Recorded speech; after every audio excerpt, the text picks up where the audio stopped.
What's up, guys? Got another movie review here. Um, we're continuing our Spider-Man movie review with Spider-Man number 2. Now, I will say this.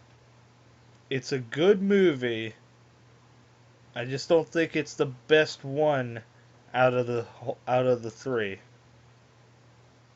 I mean, granted, it has Doc Ock in it, and his mechanical arms are awesome.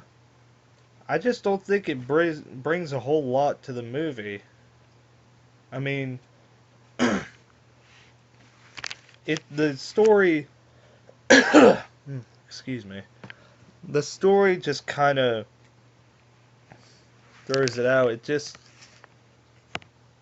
um, Peter is starting to lose his webbing ability. Actually, all of his powers. His wall climbing ability. His spider sense isn't working right, and his web shooting isn't working right.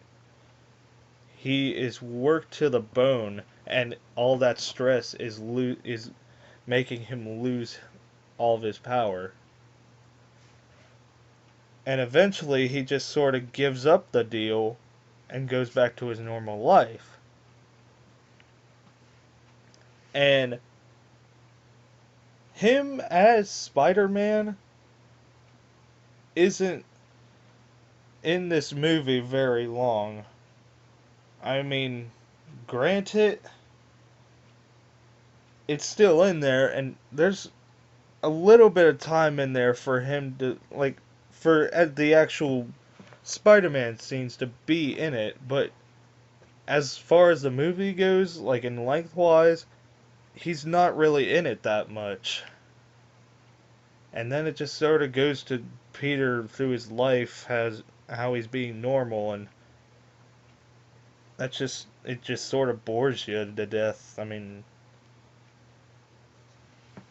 it's actually really kind of boring once you put it that way. But the scenes with Doc Ock is pretty awesome.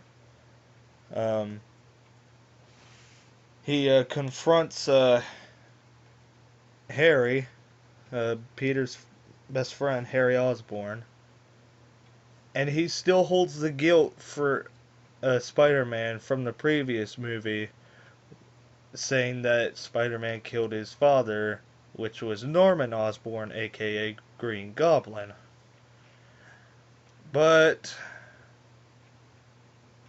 that kind of nerves at you too, that he kind of holds a grudge to Spider-Man.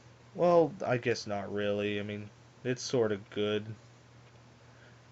And there's even one scene where Peter changes into Spider-Man and he saves Harry from getting pummeled by something that's coming towards him, and he just puts him down and he says, "This doesn't change anything." I'm just thinking in my mind, it totally changes something. You saved my life. I am forever in your debt. I mean, that's what I would say. But, I mean, there's times where you have to let things go in certain places. But I guess that's all right. And later on in the movie, Harry finds out that Peter is Spider-Man, and he's sort of flabbergasted. And and also Peter's going through this kind of thing where he's sort of trying to win MJ back because she's with an astronaut weirdo. But long story short, they get back together in the end of the movie, and Harry finds his father's little goblin cave thing hidden behind a mirror or something. But and Doc Ock saves the day in a way, and he dies.